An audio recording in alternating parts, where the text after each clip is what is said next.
시간 한번 설교 제목을 같이 한번 읽겠습니다. 시작. 공동체를 향한 진정한 헌신. 공동체를 향한 진정한 헌신. 우리가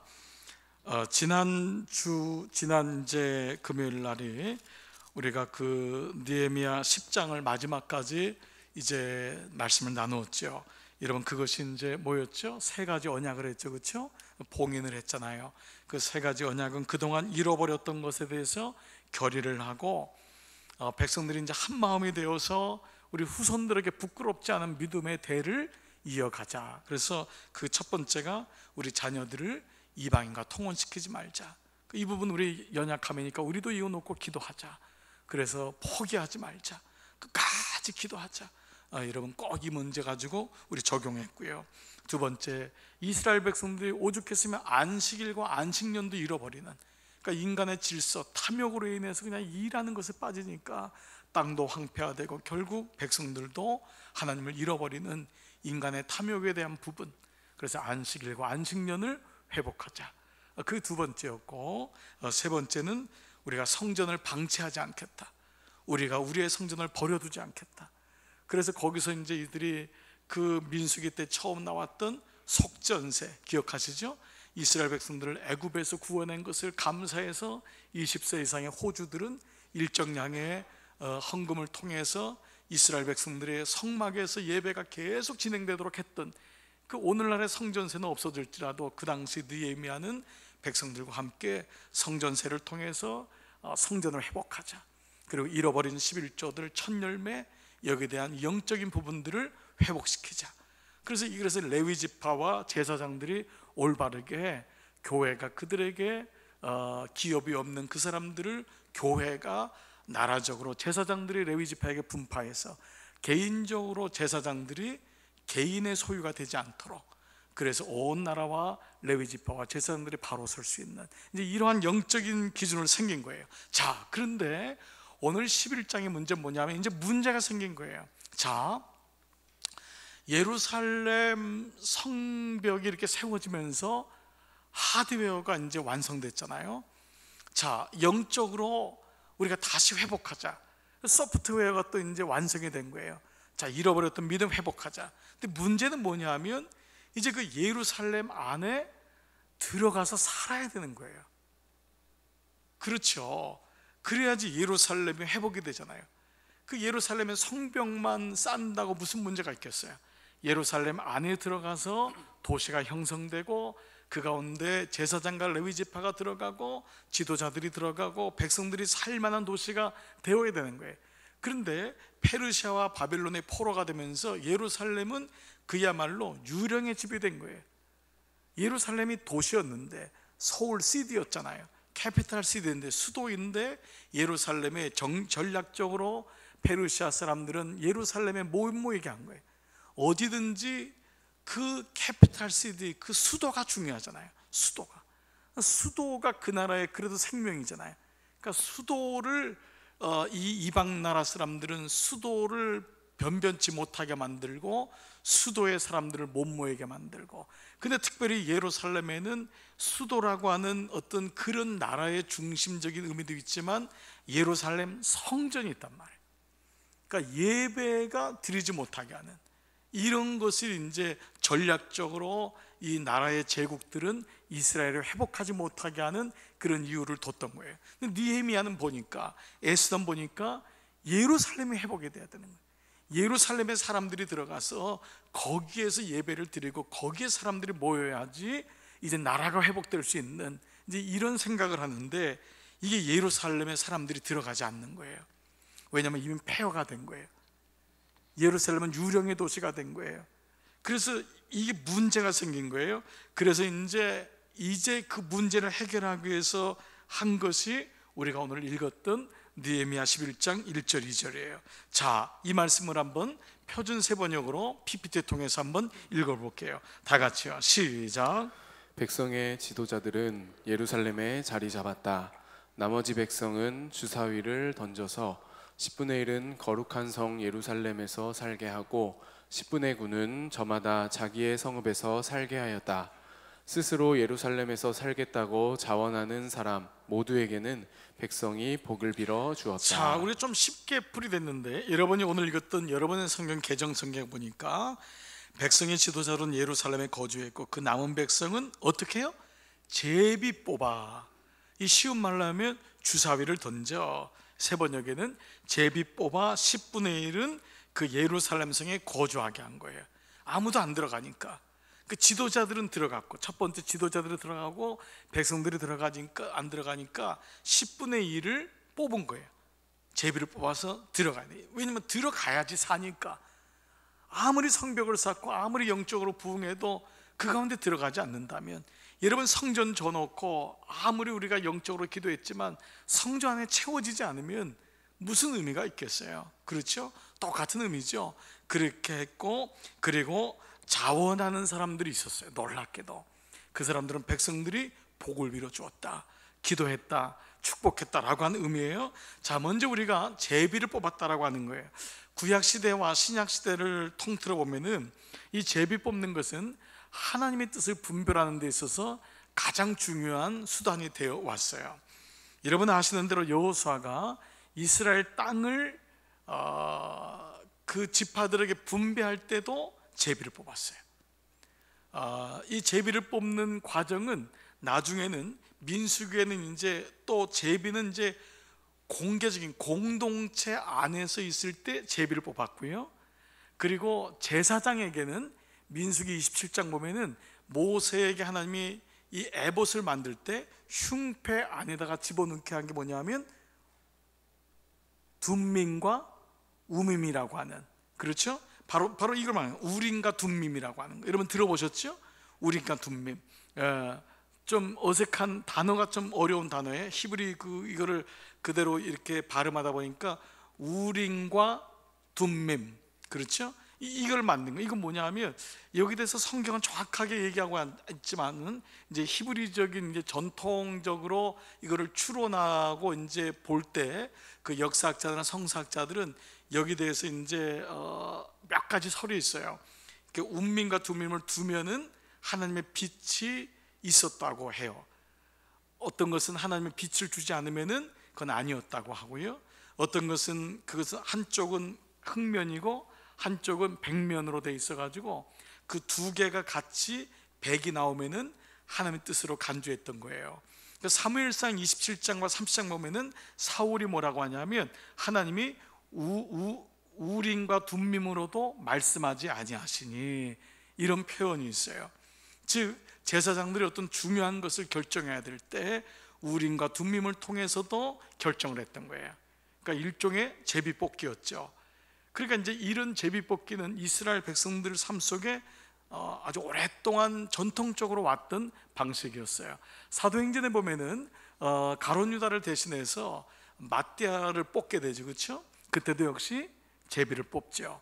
우리가 한번 사도행전 강해 때 말씀을 나눴죠. 이렇듯이 이 제비를 뽑는 것은 그들에게 있어서 이상한 일이 아니었어요. 오늘날의 민주화가 되고 이제 사람들이 자기의 어떤 의견을 모으고 그것의 몇 분의 1을 우리가 뽑자고 하는 것이 일반적인 교회의 회의의 모양으로 바뀌었지만은 성경에서는 계속해서 이 제비뽑기를 얘기를 해요. 이건 뭐냐면 하나님의 신권을 의미해요. 우리가 거기에 대해서 절대적으로 순종한다고 하는 그 부분이에요. 사실 제비뽑기라고 하는 것은 이게 쉽지 않아요. 왜냐하면 제비 뽑는 것 자체가 어렵진 않은데 거기 순복하는 게 쉽지 않아요. 된 사람은 괜찮지만 이러면 안 된 사람은, 거기 반대하는 사람이거나 이런 것을 어떻게 할 수 있느냐. 그러니까 사실은 이 제비뽑기의 핵심은 뭐냐면 순종이에요. 정말 내 생각과 다른데도 그 과정을 놓고, 또 제비뽑기를 할 때 얼마나 공동체가 기도하겠어요. 하나님의 뜻이 그 가운데서 이루어지기 위하여서. 사람들이 자기의 생각을 가지고 계획 가지고 오는 것도 지금까지 회의에 진행되는 방법이지만은 공동체가 오히려 제비뽑기를 통하여 마음을 모으고 기도하는 거예요. 그리고 그것이 이루어졌을 때 어디까지 우리가 순종할 수 있느냐, 이런 부분이죠. 자, 잠언서를 한번 여러분 성경을 한번 찾아보겠어요? 잠언서 16장 3절. 33절. 자, 시편 다음에요. 잠언서 16장 33절. 제 성경은 929페이지, 8페이지. 잠언서 16장 33절. 찾으셨어요? 잠언서 시편 다음에 잠언서 성경 가운데 있습니다. 자, 같이 한번 읽을까요? 시작. 제비는 사람이 뽑으나 모든 일을 작정하기는 여호와께 있느니라. 자, 이거예요. 그러니까 이게 이제 제비는 사람이 뽑지만은 모든 일을 작정하기는 여호와께 있다. 인간의 경영은 우리가 생각은 우리가 일을 하는 것 같지만 모든 걸 경영하시는 것은 하나님이 하신다라고 하는. 그러니까 이것을 이제 지금 느헤미야가 에스더가 백성들 앞에 가지고 나온 거예요. 왜요? 아무도 안 들어가니까, 어려움이 있으니까. 자, 이제 이런 가운데 이 느헤미야는 예루살렘을 거룩한 성이라고 오늘 말씀해요. 여러분, 오늘 느헤미야 11장 2절 보면은 그 말씀이 있죠.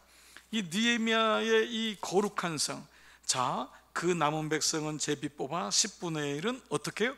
거룩한 성 예루살렘에. 이 말은 뭐지요? 이 예루살렘에 왜 들어가야 되는지를 설명해 주는 거예요. 왜 예루살렘에 우리가 어렵지만 지금은 사람도 살지 않고 하지만은 우리가 왜 성을 쌓았고 왜 예배가 회복돼야 되고 그래서 왜 예루살렘에 들어가야 되는지를 얘기를 해요. 그리고 그곳에 이 예루살렘이 회복되는 것이 민족이 사는 길이고 결국 우리 나라가 사는 길이고 자녀들이 회복되는 것이다. 그것을 얘기를 하죠. 가르쳐줘요. 그리고 백성의 10분의 1을 제비를 뽑아요. 자, 제비를 뽑아서 이제 옮겨야 되는데 이게 쉬운 문제가 아니에요. 왜냐하면 삶의 터전을 바꿔야 되니까, 완전히 옮겨야 되니까. 성경적으로 보면은 왜 이게 어렵냐, 세 가지로 어려움을 알 수 있어. 첫 번째 뭐냐면 그 당시 예루살렘은 치안에 불안이 있었어요. 이 적군들 산발락과 도비아는 끝난 게 아니에요. 지금도 남아있는 거예요. 그 사마리아 사람들은 예루살렘이 회복되는 것을 죽기보다 싫어하는 거예요. 여러분, 우리 그 누가복음에 요한복음 보면은 예수님이 그 사마리아 여인 만나잖아요. 그 사마리아 여인이 대번에 묻잖아요. 우리 조상들은 사마리아에서, 당시 유대인들은 예루살렘에서 어디서 예배를 드리겠나이까. 오랫동안 이 문제가 있었던 거예요. 그러니까 예루살렘에 들어가는 것을 사마리아 사람들과 또 이 도비아나 산발렛처럼 이방 민족들은 죽기보다 싫어하는 거예요. 그래서 이 들어가면은 여기 그냥 타켓이 되는 거예요.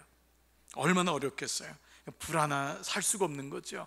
특별히 어린 자녀를 가지고 있는 부모들은 들어가기가 얼마나 어렵겠어요. 그러니까 이게 지금 이런 일이 일어난 거예요. 오죽하면 제비를 뽑는 일까지 왔는지를 우리가 이해해 보는 거예요. 두 번째요, 예루살렘이 왜 제비를 뽑아서까지 들어가야 되느냐? 농사짓기에 적합하지 않아요. 이 예루살렘은 물론 그 당시는 당연히 가나안 땅에 들어가면서부터 농경 문화가 됐잖아요. 그렇죠? 목축 문화였지만 가나안 땅에는 그 많은 백성이 살려면 이 목축으로는 살 수가 없거든요. 땅에다가 밭을 형성해야 되잖아요. 곡식을 심어야 되잖아요. 그러니까 농경 문화인데 이 예루살렘은 이게 여러분, 예루살렘에 여러분이 그 성지 가보신 분도 보거나 아니면 영화로 봐도 예루살렘 성이 산에 있어요. 산에. 이게 해발 780m예요. 꽤 높죠. 산지에 있는 거예요. 그러니까 사해 옆에 이 우리아라고 하는 산맥이 있어요. 그 산맥에서 옆에 나온 데가 그 예루살렘인데, 예루살렘의 이 동쪽은 키트론 골짜기가 있고요, 서쪽은 힌놈 골짜기가 있어요. 그래서 그 골짜기에서부터 붉어져서 올라온 게 예루살렘이에요. 그리고 예루살렘은 산이에요. 지금도 보면은 산동네에다 집을 지었어요. 그리고 그 위에다가 성전을 지은 거거든요. 그러니까 농사짓기가 어려워요. 그 농사짓기가 어려우니까 그야말로 백성들의 삶은 공고하죠. 다 사 먹어야 되는 거예요. 그러니까 오히려 예루살렘보다는 사람들이 모인 데가 어디냐면 베들레헴이나 또 하나 헤브론, 이런 데가 오히려 풍요의 땅인 거예요. 그러니까 예루살렘은 수도로서는 외부의 침입을 막는 산악지대로서 좋지만은 사람들이 살기에는 어려운 땅이었어요. 그래서 사람들이 안 들어가는 거예요. 세 번째는요, 경제 활동에 제약이 있어요.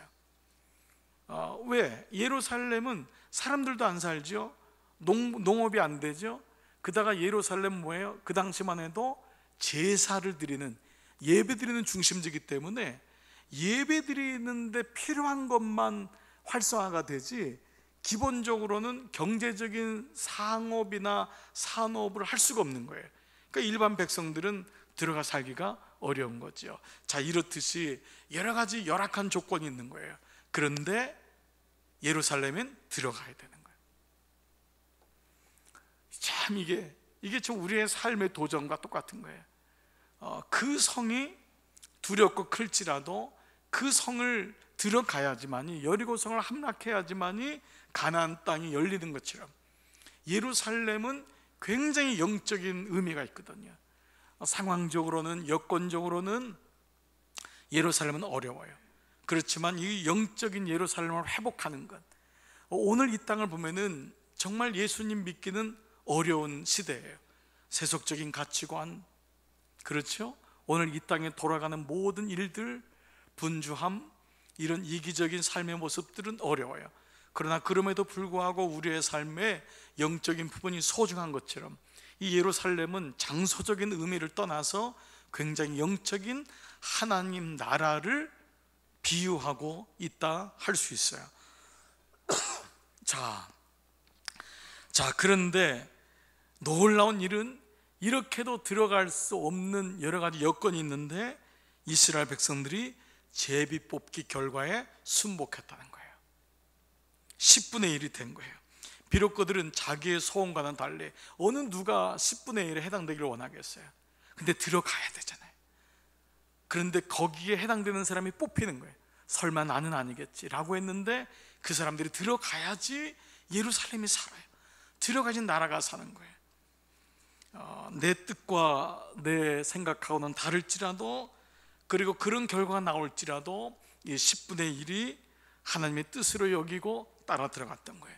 그러니까 우리가 이걸 가리켜서 뭐라 그래요? 이걸 순복 혹은 순종이라고 하는 거예요. 이게 순종이에요. 순종은 내가 할만하니까 하는 게 순종이 아니에요. 이거는 내 뜻하고는 달라요. 내 생각은. 그런데 내가 오늘 여러분들 아까 찬양할 때 내가 주의 말씀 의지하여, 내 생각과 상식으로는 이게 아닌 것 같아요. 그런데 내가 하나님의 세미한 음성을 듣고 그 뜻이 옳음을 분별해 가면서 그 한 걸음씩 내딛는 거예요. 베드로의 상식으로는 깊은 물에다가 그물을 내던진다고 되는 게 아니에요. 그건 어부로서는 그 상식이 아닌 거예요. 그런데 깊은 곳에 그물을 던지는 것이 순종이듯이 바로 오늘 이 백성들이 지금 이렇게 순종의 일들이 이루어진 거예요. 자, 이제 예루살렘에 들어간 이들은 크게는 세 부류였어요. 첫 번째 누구였죠? 백성의 지도자들이었어요. 그래서 첫 번째 절이 1절이 백성의 지도자들은, 여러분 옛날 개역 성경에는 두목이라고 나와 있어요. 두목들은 그러니까 이 머리 두 자를 써서 머리의 역할을 하는 그런 사람들을 의미하겠죠. 그러니까 리더가 뭐냐?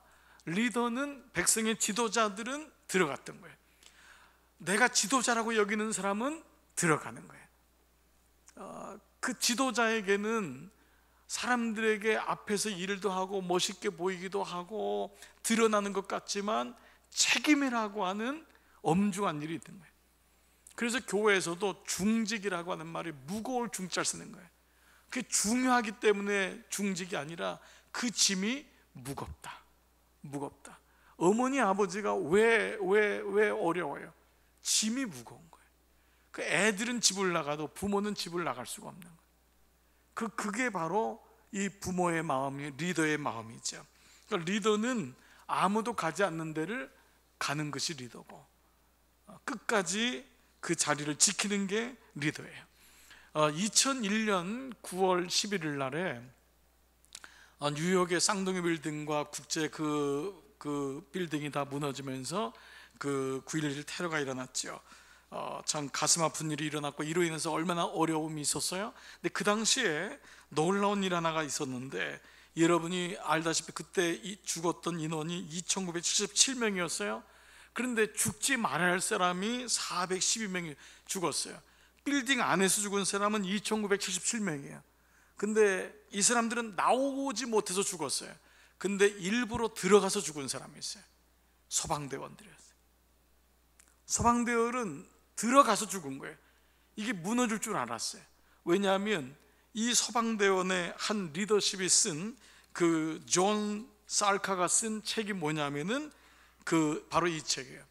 First in, last out. 그 다음에 이게 발간됐어요. 먼저 들어가고 제일 마지막에 나오는 거예요. 이 책에서, 이게 한국 책으로도 번역됐어요. 이 책에서 그들은 들어가면은 죽는 걸 알고 있었어요. 412명이 들어가면 죽어요. 이게 쉬워요? 다 처자식이 있는데 들어가면 죽어요. 그런데 들어갔어요. 더 놀라운 거는 이때 들어갔던 사람이 일반적인 소방대원이나 응급치료원만이 아니에요. 소방국장이었던 피터 겐시, 이분이 칩이었어요. 뉴욕 소방대원의 수천 명의 칩이었어요. 제일 먼저 들어갔어요.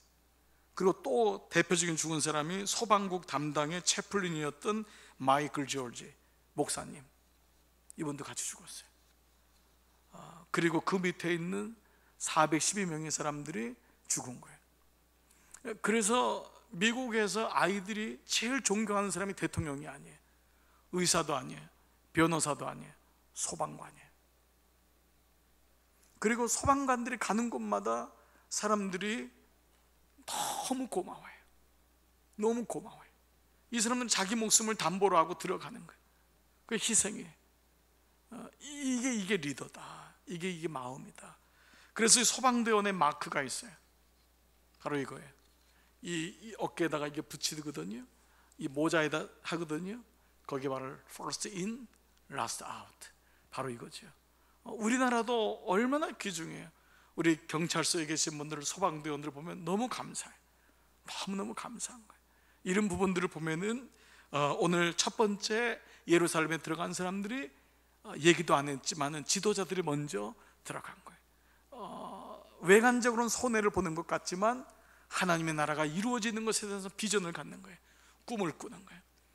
우리 교회가 이만큼 여기까지 올 때는 묵묵히 하나님의 길을 따랐던 여러 성도님들이 있었던 거예요. 여러분이 다 리더인 거예요.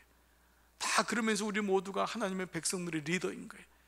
우리의 의견은 서로 다를지라도, 생각들은 다를지라도 끝까지 자리를 지키고 하나님의 전을 지키고, 그게 왜 그래요? 희생을 통해서 우리 다음 때들이 믿음을 잇는 것에 대한 영적인 하나됨이 있었기 때문에 그게 참 소중한 거예요. 그래서 바로 이 마음, 첫 번째가 바로 이 마음이었던 거예요. 우리가 세월호 참사 때 분노했던 이유가 뭐예요? 선장이 제일 먼저 나왔잖아요. 그것 때문에 얼마나 우리가 분노를 했어요. 바로 이렇듯이 리더는 참 어려운 자리예요. 그러나 이 리더가 이만큼 소중하다는 것을 예루살렘 성이 회복되면서 갖는 거예요. 우리는 또 겸손히 기도하는 거예요. 주님, 제가 리더로서 잘 감당할 수 있도록 하나님 은혜를 주십시오. 둘이 걸어도 한 명은 선생이라고 하는데, 주님, 제가 부족하지만 우리 가정에서, 우리 여성교회에서, 우리 속회에서 리더의 역할을 감당해 보겠습니다. 여러분, 그런 삶이 되기를 주의 이름으로 축복합니다. 자, 그래서 이것을 가르쳐서 아비의 마음을 가진 사람, 리더가 뭐냐? 아비의 마음을 가진 사람. 이게 이제 초대교회 때 서신서에서 나오는 리더에 대한 정의거든요. 너희가 영적 아비다. 세상에 선생은 많지만 아비는 적다. 그게 사도 바울의 말이잖아요. 그렇죠? 아비가 필요하다. 영적 아비의 마음을 가진 사람이 필요하다. 자, 두 번째 그룹은 뭐죠? 제비를 뽑아서 결정된 10분의 1이에요. 이 사람들이에요. 이 방법을 택하지 않고는 이주민을 결정할 수가 없기 때문에. 그러나 10분의 1, 리더자들은 자원해서 리더니까 갔지만은 10분의 1은 사실은 등 떠밀려서 간 거예요. 그렇죠? 설마 했는데 내가 된 거예요. 참 이게 어렵죠. 그랬을 때 이렇게 됐는데, 여기서의 이 은혜는 뭐냐면 스스로의 선택은 아니지만 결과적으로 복받은 사람이었어요. 이게 지금 느헤미야에 나오는 이 두 번째, 스스로의 선택은 아니에요. 때로 이럴 때가 있어요. 내가 원해서 내가 이게 주님의 축복이다 라고 할 때가 있지만, 때론 그게 안 되는데 부모님에게 등 떠밀려서 축복받은 자녀들이 얼마나 많아요. 그게 순종이거든요. 한번 자기 의지를 꺾으니까 부모님 말씀에 순종해서 자기 인생에 얼마나 복이 많아요. 그러니까 이게 자녀에게는 때로 의지를 꺾어야 됐죠. 예. 지금 그 자녀들은 여기 안 보여서 항상, 예. 여러분 그렇죠? 자녀들의 복이 그렇더라고요. 부모의 말이 좀 내 생각하고 틀리더라도 그 순간에 의지를 좀 내려놔야 돼. 자기의 의지를 꺾고 순복할 때 그게 나중에 정말 복이 돼요. 정말 그러한 은혜, 결과적으로는 복을 받은 사람이에요. 우리 인생이 이와 같을 때가 많이 있어요. 내가 결단하지 못해요. 등 떠밀려 가면서 은혜 받는 경우가 있어요. 친구 때문에 뭐라 그러죠? 어디 간다 그러죠? 강남 간다고. 자기는 그런 생각 없었어요. 롯 보세요. 롯은 그렇게 훌륭한 사람이 아니에요. 근데 아브람 삼촌 따라갔다가 잘 된 거예요. 물론 그 뒤에 결과적으로 또 하나님 말씀에 본인이 쓰지 못하니까 어려움 당했지만은 결국 이런 일들이 있어요. 성경에 보면은 구레네 사람 시몬 같은 경우, 구경하러 올라왔다가 얼마나 재수 없는 사람이에요. 그런데 여러분 성경 보면 구레네 사람의 루포의 아버지, 그 믿음의 가문이 된 거예요. 구레네 사람의 그 아들이 초대교회 감독이 돼요. 참 기가 막힌 은혜가 경험되는 거죠. 생각지 못했는데 억지로 십자가셨는데 그것이 은혜가 되는 거예요. 그러니까 여러분 때로는 은혜도 억지로 좀 받을 이유가 있어요. 아멘 안 하시네요. 그렇죠. 좀 그래야 돼요. 그래야 못 이기는 척 한번 좀 따라가 줄 필요가 있어요. 여러분 바울에게 찍혔던 사람이 있어요. 누구죠? 바나바의 생질 조카였던 마가라는 요한이에요.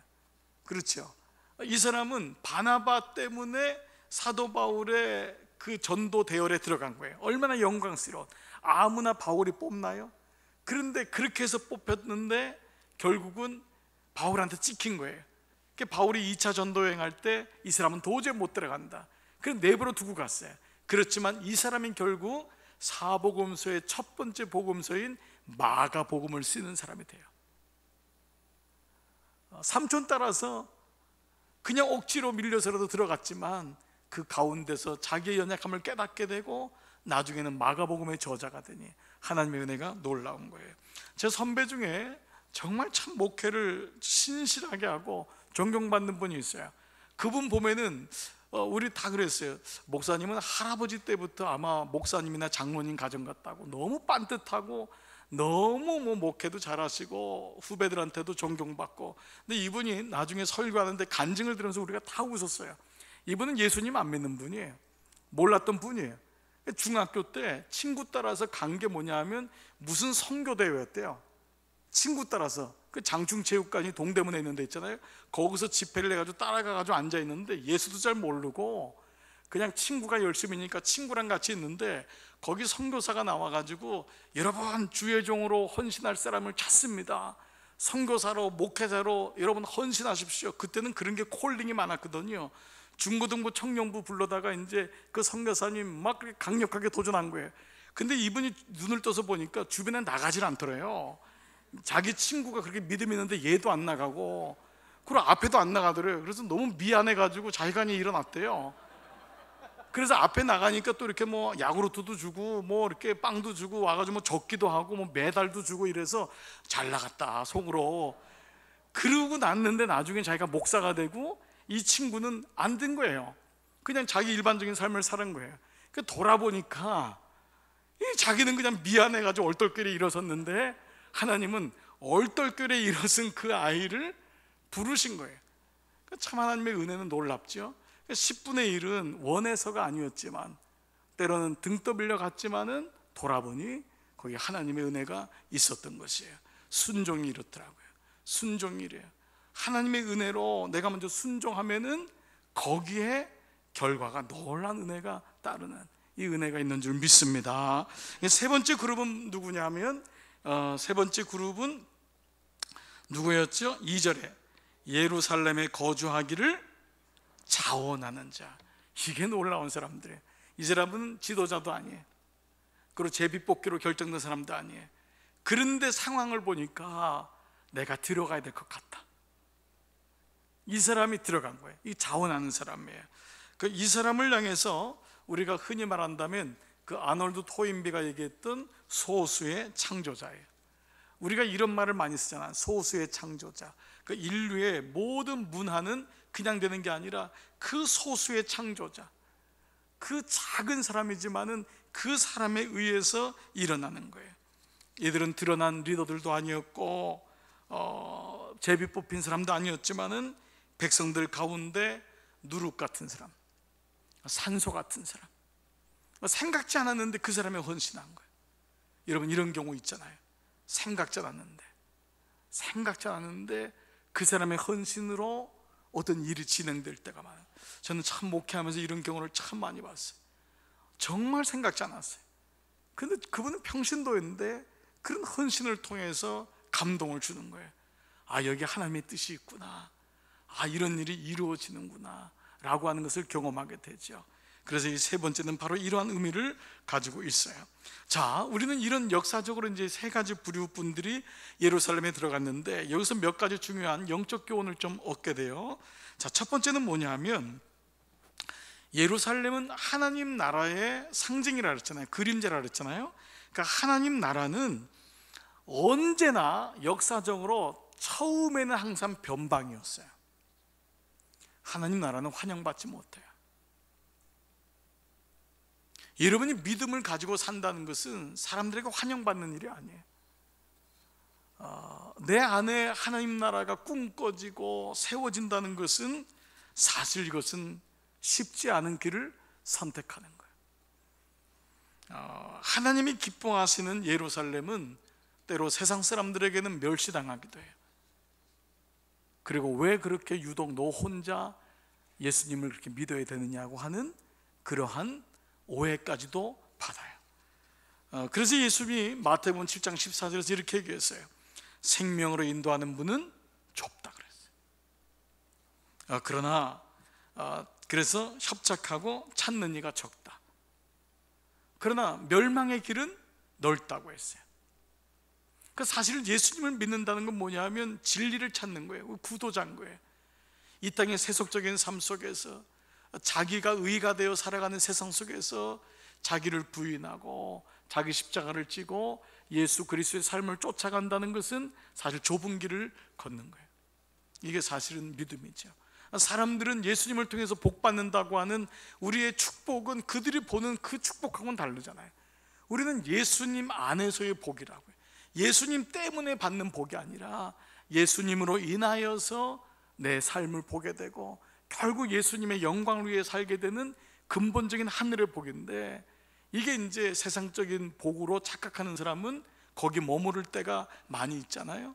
근데 하나님 나라 예루살렘을 꿈꾸는 자들, 이 사람들은 처음 예루살렘은 언제든지 변방이었어요. 그렇기 때문에 이 예루살렘 하나님 나라는 우리에게 있어서는 첫 번째 마음 같은, 영적인 고향 같은, 영적 출발점 같은 의미를 가지고 있어요. 그래서 하나님 나라는 포기하면 안 되는데, 여러분이 하나님 나라를 가졌을 때 사람들은 그걸 이해하지 못할지라도, 변방에 있을지라도, 여러분 이런 말이 있어요. 변방의 장수가 나오는 거예요. 거기서 믿음의 진짜가 나와요. 모든 사람들이 환영받고 축복하고 박수칠 때 영적으로 보면은 그때가 위기예요. 오히려 외롭고 힘들고 고독한데 사람들이 나를 이해해주지 못하는 것 같은데, 그때 하나님 앞에 무릎 꿇고 하나님 바라보는 그때의 영적인 장수가 만들어지는 거예요. 영적인 칼이 만들어지는 거예요. 그래서 예수 안 믿는 가정의 그 척박한 데서 칼을 갈고 하나님 나라를 꿈꾸는 분들의 신앙을 보면은 얼마나 귀한지 몰라요. 참 이게 어렵죠. 그렇지만 가치 있는 거예요. 변방이지만 소중한 거예요. 저도 제가 지난 목회를 가만 돌아보면은 제가 가장 행복하고 거기서 영적인 칼을 갈았던 때가 역시 가장 어려웠던 천목회지 시골에, 그 아무도 환영받지 않고 제가 그 시골 내려갈 때 선배들이 네가 왜 시골 내려가냐, 도시에도 목회지가 많은데 왜 꼭 거기 가야 되냐. 뭣도 모르고 갔는데 거기서 하나님은 계획하고 있었던 거예요. 거기서 하나님은 생각지 못한 일을 경험하게 하고 한 영혼의 눈을 뜨게 하고 영혼이 고통받는 것도 깨닫게 하고 그것을 경험했어요. 아마 그 3년 반의 시간이 제 인생에 없었다면 저는 아마 정말 어려운 목회를 했고 힘든 그런 삶을 살았을 것 같아요. 고통스러웠지만 그 시간 속에 너무 어려웠지만 그 시간이 하나님 나라를 꿈꾸는 변방이었지만 귀한 시간이었어요. 미국에서 목회할 때도 플로리다 내려갈 때도 그랬었던 것 같아요. 그 플로리다는 너무 어려운 지역이었어요. 한인들도 없고 사람들도 없었는 변방이었어요. 그런데 그 변방에서 하나님께 꿈을 꾸고 하나님 나라를 세워나가기 시작했어요. 이렇듯이 우리의 상황이 아무리 어려워도 여러분 하나님 나라를 꿈꾸는 여러분 되시기를 축복합니다. 어려워도 힘들어도 여러분 아이를 위해서 포기하지 말고 끝까지 가는. 자, 두 번째 우리에게 주는 것은 예루살렘은 그러나 나중에는 분명히 중심이 된다는 거예요. 하나님 나라는 지금은 멸시당하는 것 같고 지금은 사람들이 깔보는 것 같고, 여러분 예수 혼자 믿는 사람이 있어요. 아빠들이 야 교회가 밥을 주냐, 예수가 밥을 주냐, 이런 얘기를 듣고 나오는 엄마들이 있어요. 그러나 마지막에 보세요. 그 아빠가 결국은 그 엄마 때문에 고마워요. 결국은 당신 때문에 우리 교회에 예수님이 들어왔군요. 그래서 믿음을 지킨다는 건 그 마지막에는 결국 예루살렘이 중심된다는 것. 여러분 시편 120편 6절 보면은 다윗이 이런 고백을 해요. 예루살렘을 사랑하는 자는 형통하리로다. 딱 한 절이에요. 이 한 절에 너무 많은 의미를 가지고 있는 거예요. 예루살렘을 사랑하는 자는 형통하리로다. 결국 하나님의 뜻대로 살아가는 자, 여기에 하나님의 형통이 있는 거예요. 그 시편 1편 1절이 뭐예요? 복 있는 자는, 그렇죠? 복 있는 자는 모든 것이 형통하리라. 바로 여기 뜻이 있는 거죠. 예루살렘이 아직 유령 도시 같고 지금은 사람들도 없고 저기 누가 들어가? 들어가면 애도 못 키워. 들어가면 어떡할 거야? 뭐 이런 여러 가지 어려운 일이 있지만 거기 믿음으로 한 걸음을 내딛었을 때 놀랍게도 예루살렘에 하나님의 시온성이 다시 회복되고, 그 예루살렘을 통해서 고레스가 칙령을 내려서 이스라엘이 회복될 줄 누가 알았어요? 그러니까 여러분 지금 느헤미야 11장 이후의 사건이 뭐냐 하면 고레스가 칙령을 내리는 거예요. 그래서 예루살렘이 다시 수도로 회복이 되고 이스라엘이 국가가 회복이 되는 거예요. 이 같은 하나님의 축복이 있는 거예요. 결국은 인간적으로 좋은 것을 추구했던 사람들은 변방이 되고, 결국은 하나님 뜻대로 살았던 사람들, 그때는 외로운 것 같고 그때는 힘든 것 같지만 하나님이 그 사람을 높이는 거예요. 이 은혜 참 놀라운 은혜죠. 이게 하나님 나라의 은혜인 거예요. 자, 이런 의미에서 세 번째 의미는 뭐냐 하면 우리는 변방과 중심, 중앙을 다 경험해 보는 거예요. 우리는 변방의 삶도 하나님이 유익이 되는 거예요. 여러분 힘들었던 변방의 삶, 그 삶이 있었기 때문에 중앙에 와도 우리는 교만하지 않고 겸손할 수 있고, 중앙에 있을지라도 변방의 영적인 그 날선 영성을 잊지 않고 첫 번째 믿음을 잃지 않고 변방에 있지만 그것 때문에 주눅들지 않고 언젠간 하나님이 바꾸신다.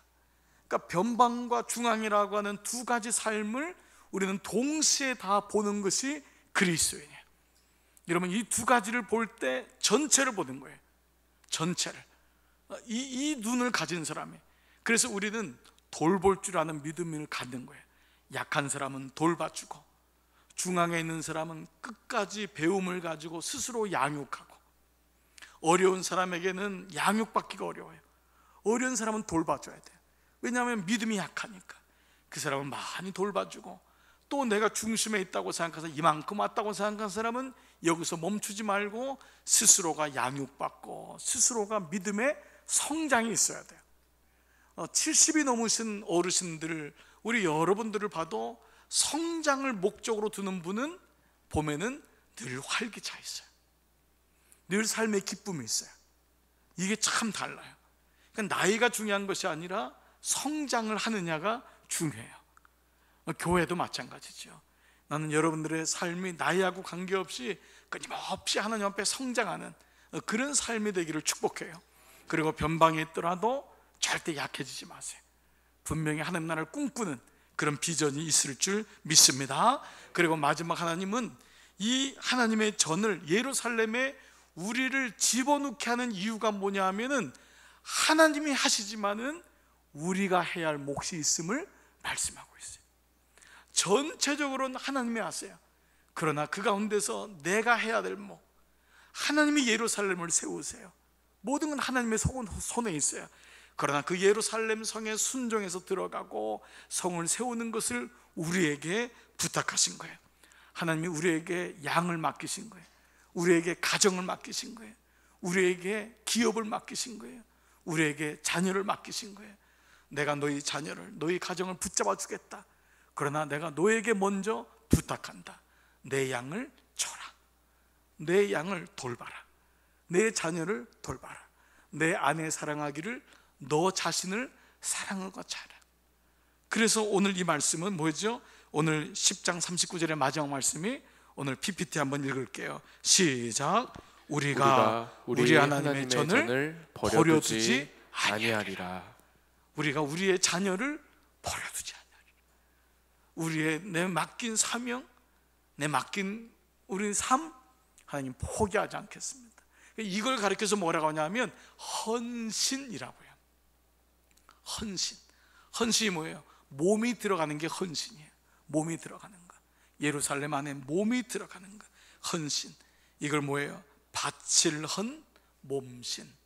몸이 들어가는.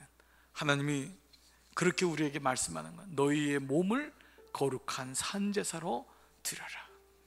사랑하는 여러분, 오늘 진정한 공동체를 향한 헌신은 어떤 모습인가? 바로 이 모습을 통해서 우리는 오늘 이 느헤미야의 말씀을 통해서 다시 깨닫게 돼요.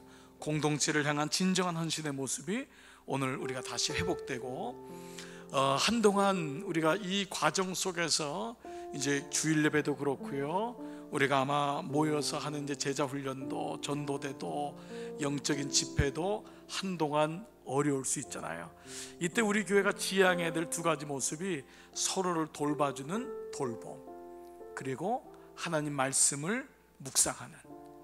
그래서 한동안 또 묵상 기도도 해야 돼요. 하나님께서 이 기회를 통해서 묵상 기도를 배우게 하실 것 같아요. 주일날 이번 주일 설교를 그 경건의 훈련에 대한 말씀을 하려고 해요. 일상의 삶이 되려면 일상의 삶을 끌고 갈 수 있는 경건의 훈련이 필요해요. 그 가운데 중요한 것이 묵상 훈련. 그 묵상을 통해서 우리의 영적 에너지를 쏟아내는 거예요. 공동체가 모여서 할 수 없을 때, 공동체는 너무 귀하거든요. 다이나믹이 있거든요. 근데 이제는 그게 어려울 때는 우린 초대교회 때로 다시 돌아가야 돼요. 초대교회 때는 공동체가 어려웠어요. 모든 가정이 교회였어요. 그때마다 성도들은 말씀을 깊이 묵상하고 서로 돌보면서 공동체를 끌어가고 힘을 얻었어요.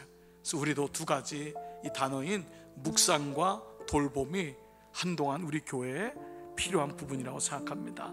여러분, 오늘 저녁에 이 말씀 가지고 여러분 같이 기도하고 할 텐데, 오늘 여러분 마스크 쓰고 우리 통성으로 여러분이 이전처럼 기도하기는 쉽지 않을 거예요.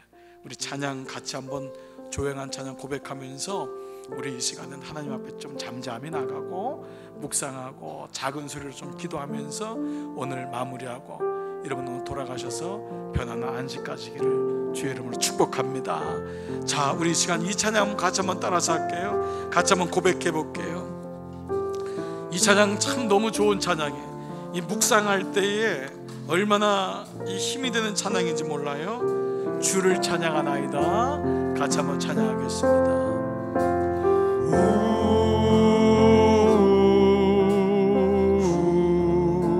주를 찬양하나이다. 주를 찬양하나이다.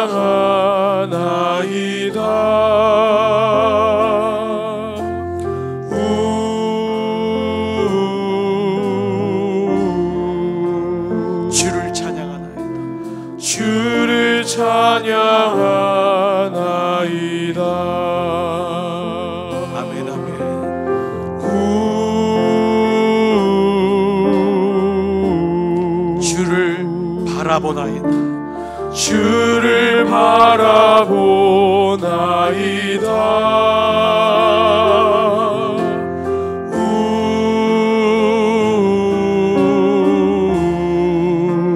주를 바라보나이다. 주를 바라보나이다.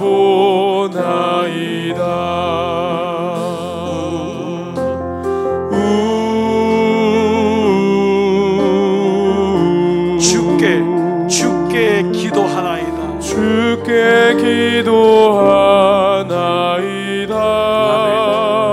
아멘, 아멘, 아멘.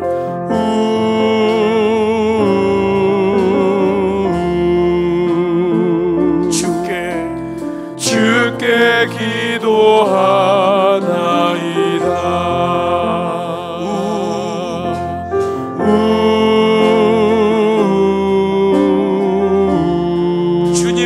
주를 찬양하나이다. 주를 찬양하나이다. 아멘.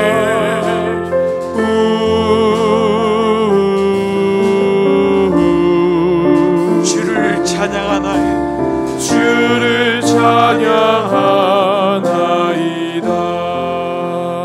약할 때 강함 대신, 약할 때 강함 대신에 나의 보배가 되신 주 나의 모든 것.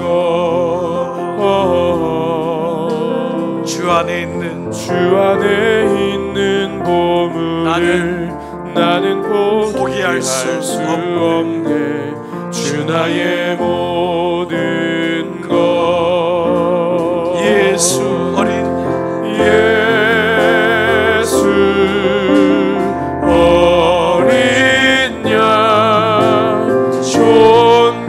존귀한 이름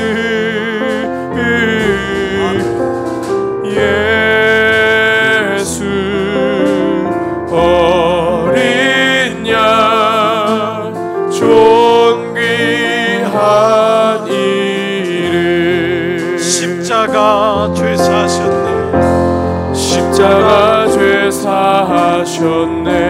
주님의 이름 찬양해. 주 나의 모든 것. 쓰러진 나를 세우고 아멘. 나의 빈잔을 채우네. 주 나의 모든 것. 우리 한번 두 손 높이 들고 예수 어린 양 존귀한 이름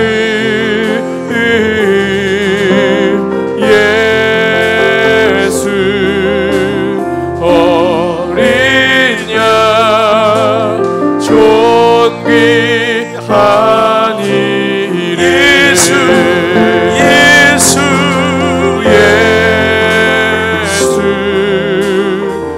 어린 양 존귀한 이름